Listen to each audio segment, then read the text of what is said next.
We can continue. It's a pleasure for me to introduce our second speaker of the afternoon session, Tainara Borges. She's going to talk about node-empty interior of pine distance and resets. The floor is yours. Thank you. Thank you, Jose. I'm a little scared of Jose because he's very strict.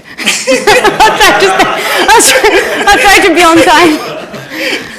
All right. Thank you so much to the organizers, Emmanuel, Mateus, Felipe, for the opportunity to speak. I'm enjoying the week a lot. Yes, so I'm going to talk about an empty interior of pin distance sets. And let's start from the beginning. So suppose I give you a compact set E in RD, and we're going to focus in D at least 2. Then I could collect all the distances that are attained by pairs of points in E. We're going to call this set the distance set of V. Here, the bars just mean Euclidean distance. Okay? I could also search for a good place to pin my distance set, and then I'm going to take distances from that fixed point y. Okay? So that's going to be the pin. And I guess like the rough question is, if you start with the compact set E being sufficiently large, can I guarantee that there is a lot of distances in the distance set E? But we have to make this question precise, right? First thing that I would like to observe is that there is this theorem, the Steinhaus theorem, that says the following. If I were to start with E having positive measure in RD, then this difference, E minus E, in a Minkowski sense, contains a ball around the origin, right? If it contains a ball around the origin, then in particular, the distance set is going to contain an interval, right? So starting with a set that has positive measure, it's too strong, right? So, but even if you are among the sets in RD with measure 0, you could say, okay, what about those, right? But then we have to make sense of what we're going to mean by large. And the notion of large that we're going to use is the Hausdorff dimension. So just in case someone hasn't seen this definition, this is my favorite definition because I could just talk about measures. Okay, so a set E has dimension SE. If I am able to find measure mu, supported in the set E, in a way that it captures this fractional dimension, right? So when it measures balls of radius r, it gives measure at most r to the power se. But you have to pay the price of some epsilon sometimes. Okay. So the main questions to ask are the following. Well, maybe I'm interested in how much I have to ask from the Hausdorff dimension to guarantee positive measure of the distance set. Or maybe I want to guarantee that there is a good place to pin, in a way that I have a positive measure for the pin distance set. Or I could want more. So maybe I want an interval inside the distance set. So an empty interior. Same for the P inversion. I'm interested in the fourth question. So when can I find a good place to pin in a way that I have an interval inside the distance set? There is a famous conjecture, Falconer conjecture, in geometric measure theory from '85 that states that if you're in RD with dimension strictly larger than the half of the ambient dimension, then you should expect that you have positive measure. And this doesn't work in D equals 1. So that's why before I said, let's do D at least 2. Some people believe that all those questions should be true with the threshold D over 2. But I don't know if I believe them. I mean, there is no reason for this to be true, right? Okay, so even though the conjecture, the way that I said before, is not known, people have made effort to push closer to this D over 2, right? So there are positive results when you ask a little bit more of your set E. Okay, so the very first threshold was proven by Falconer in the same paper where he stated the conjecture. And he said, okay, if you ask an extra half on the conjecture, then it works. It has positive measure. And it was unpinned. There was a lot of interesting activity, which I don't have time to talk too much about. So I want to give you the state of the art. So in dimension 2, if you look at the Falconer distance problem, the best result is by Goof, Josevich, O, and Wong, 2020. they show that if you're in the plane and you ask an extra quarter, respect to the conjecture threshold dimension 1, then it works. This is the best in the plane. And in higher dimensions, the best result is recent, is from 2023. And you have this extra quarter minus a little something. Okay, so people are getting closer to the conjecture, but this is still out of reach. The conjecture is still out of reach. And this, when it comes to positive measure, the thresholds for pinned and unpinned are equal. Right? So this is due to a result of Liu that connected both problems. So by the tools that people use, they can prove the same for both problems. But when it comes to non-empty interior, the thresholds are not the same. The best thresholds are not the same. So there is this result of Mathieu-Lejeune from 1999 that says that if you have dimension larger than d over 2 plus a half, then there is an interval within the distance set. But this is unpinned. Right? When you check the literature for the best result for pinned version of the non-empty interior, what we see is a result of 2000 by Parrish-Log that asks for an extra 1, so d over 2 plus 1. If you think a little bit about this, so there is a gap between pinned and unpinned results when it comes to guaranteeing the existence of an interval. And the second one doesn't say anything when you are in the plane, because d over 2 plus 1 is 2. So it's a vacuous statement. So here is the picture that we could draw. I asked ChatGPT to do this for me, so thank you, ChatGPT. So the conjecture is there, is the blue point. And then here is Mathieu-Lejeune. It's unpinned. And this 5 quarters is what you have as the best for positive measure, pinned or unpinned. But there is nothing when it comes to pinning, to getting a pinned non-empty interior result. Okay. And say for dimension 3, if you draw the picture with the best result for non-empty interior, there is something, it's 5 halves. This is Mathieu-Lejeune. There is the gap between those pinned and unpinned results, pinned and unpinned. And here's for positive measure. Okay, so we want to add some things to these pictures. We want some improvement, especially here where there is no result, right?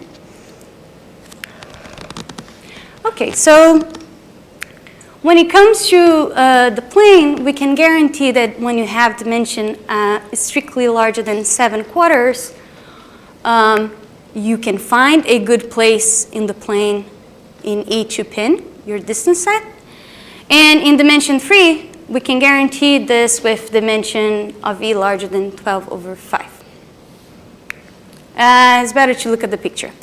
So in dimension 2, there was no result when it comes to getting a pinned non-empty interior thing, because Parrish-Log would not give you anything. So now we have here 7 quarters. Still there is a gap between pinned and unpinned, but we're getting closer. And here in dimension 3, there was something that you could get from Parrish-Log, and then we're getting closer to the one that Mathieu-Lejeune gives for the unpinned result. Okay, so let's talk a little bit about how do we accomplish those improvements, right? So here's some notation. I'm going to use this notation for the Sobolev space based in LP with gamma derivatives in the Fourier side. So we just define this in a multiplier way. And then here is the space of functions for which this norm is finite. Great. Something interesting that we can recall from analysis is the following. So I'm going to just need this in dimension 1, even though it's true in higher dimensions. We have Sobolev embedding, right? So if you ask for a lot of derivatives or enough derivative gamma, then this distribution is actually a continuous function, right? So as soon as I ask for gamma larger than 1 over p, a distribution in that space is actually a continuous function. Great. This is going to be one of the very important things that we're going to use to get what we need. So, but how do we get to use analysis for this, right? How do we get to use that? So from the dimension of Hauser, from the definition of Hauser dimension that I gave you, we know that we can find measures supported in your set E that capture this fractionality of your set E, right? And the dimension E shows up in the power of R, right? So this is how he captures the measures of balls. Great. There's also another thing that we can always do in geometric measure theory that is like, okay, I could always find separate pieces within my distance set such that these pieces have this mu measure positive. Great. This is just to guarantee that these distances are not getting close to 0. You can always do that. Then what we do is we know that there is a measure in E. You have this map that takes distances from this pin, Y, so you can push forward that measure. And you could create measures that are supported in the pin distance set. Right? We're going to denote that measure by nu y. The key thing to show is something like this, right? So that problem that I mentioned about like p non-empty interior could be reduced to showing something like this for p larger than 1.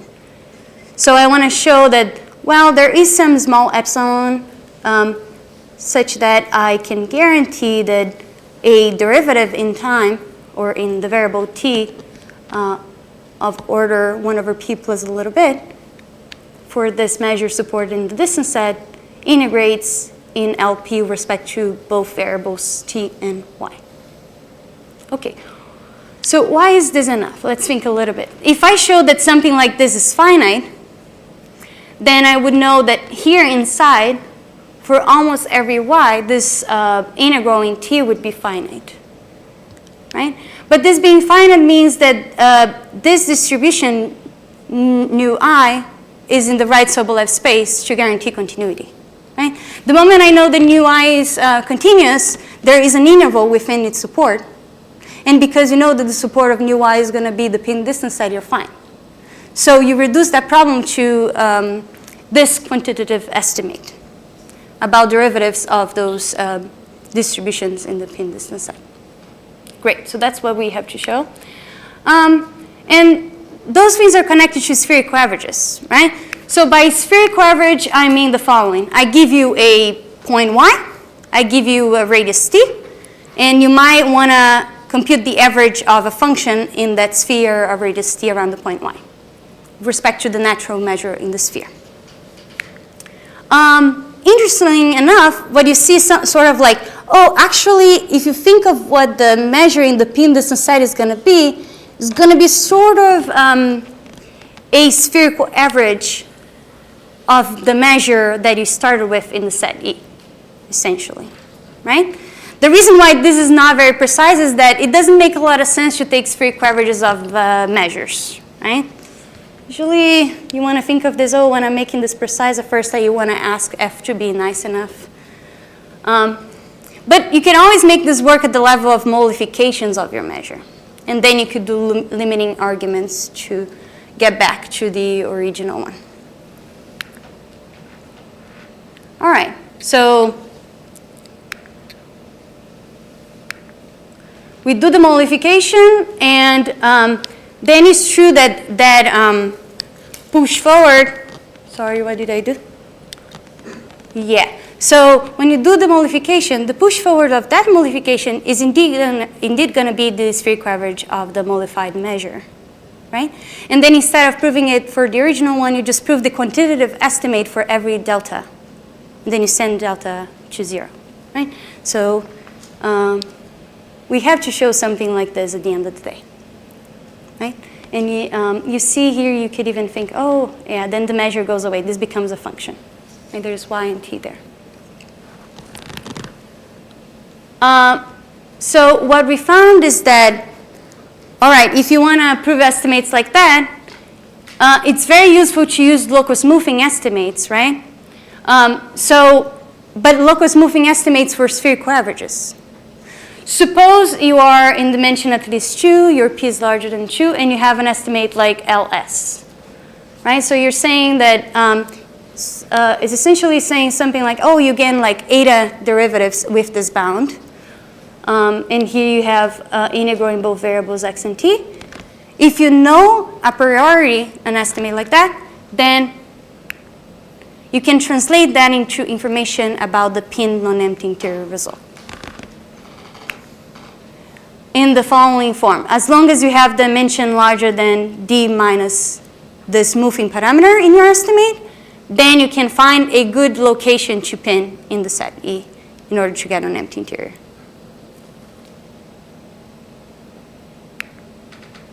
So, and then the question is, what is the best eta, right? Because then you're going to have to get your corollaries. And this is going to take us to understanding locus moving estimates for the wave equation, right? So here is the wave equation. And then we give initial data at 0 being f, the derivative being 0. When you look at essentially the information that you have for locus moving for the wave equation can be translated in locus moving information for spherical averages. That's something that people already knew. And then when you go to this problem, here's what is conjectured. So every time that you have a solution for the Cauchy problem, and you want to understand the amount of smoothing that you get, you have something like this. Here's your initial data. You expect sort of gain SP minus 1 over P smoothing in this estimate, where SP is that quantity right there. The only reason to write it like this usually is that when you are not integrating both space and time at the same time, you're just integrating space with a fixed time, you don't see this extra minus 1 over P. And then Zog conjectured that if you're integrating both in space and time, you have this extra 1 over P gain of regularity with the estimate, right? And this is open in almost every dimension except for dimension 2, d equals 2. And this is a paper by Goof, Wang, and Zhang. So here's what we get for spherical averages. Right? So if you have P at least 4 and gamma non-negative, and you are seeing what you get for derivatives of spherical averages, you're going to get this parameter here for the Sobolev space in the right-hand side, gamma minus 2 over P. So this would be like when you plug the 1 over 4. So when we are here in P equals 4, which is the critical exponent, this is what you want to use, you want to ask for gamma as sort of like 1 over 4 plus a little bit. So here is to use the Sobolev embedding. So this is the relevant estimate for us, right? So when you integrate in both space and time for spherical averages, the right order of derivative, you have this amount of regularity in the estimate. You gain 1 over 4 derivatives. So that's why we see the 7 quarters, right? 1 quarter is how much we gain from this estimate. So this is our eta in the statement of the general theorem. And here we can guarantee that sets in the plane with dimension at least 7 quarters are going to have the property that we want. Okay. So just a word about d equals 3 and higher. So in those dimensions, you do have some partial progress for the locus moving conjecture. You could try to get closer to the critical exponent. You cannot go all the way. And you could use the best known locus moving in LP to see what you get. That's why we get some improvement in d equals 3. In the future, if someone improves locus moving in higher dimensions, you could also get improvements in Pear-Schlag for higher dimensions. Now, when it comes to those Falconer distance problems, you can create variations of it, and you can study more general questions. Okay? So you could do chains, you could do trees, you could do all sorts of things. So for example, let's look at this situation. I'm giving you a tree in 5 vertices, and I'm prescribing the edges. So I have this edge, I have that edge. So 4 edges. So what is the distance set in this case? You just, you create this vector of 4 entries. Every time that you take 4 points in your compact set E, you're going to have distances, and you're going to have a distance set in R4. And you could still ask things like, oh, can I find a good place to pin my vertex, my favorite vertex, V0, so that this has a ball, like non-empty interior in this case, right? The machinery that we proved actually takes care of this homogeneous situation. So every time that you have that estimate, the locus moving estimate for spherical averages with parameter gamma, eta, then you're going to have the same thing that we had for the pin non-empty interior in the Falconer case to this homogeneous situation with trees. And here, it doesn't matter where you put the pin in the tree. You are free to choose the tree as large as you want, and it's going to work. It's very general, but it's for one pin, right? So there is, I guess, like just to mention, one has to play around with like 2 toy cases. That's one of them is when you want to put the pin in a leaf, right? In which case you could see the structure of the measure. So here, what I want to point out to you is that there is certain structure for what you're going to see as the measure supported in the distance set that you get. And it sort of like combines different spherical averages that are nested in the right way to capture the structure of the tree. But one can still try to use derivatives, partial derivatives in variables T1 and T2 to exploit the locus moving estimates to translate into information for those more general situations with trees. And Jose is looking at me, so that's pretty much, sorry, thank you.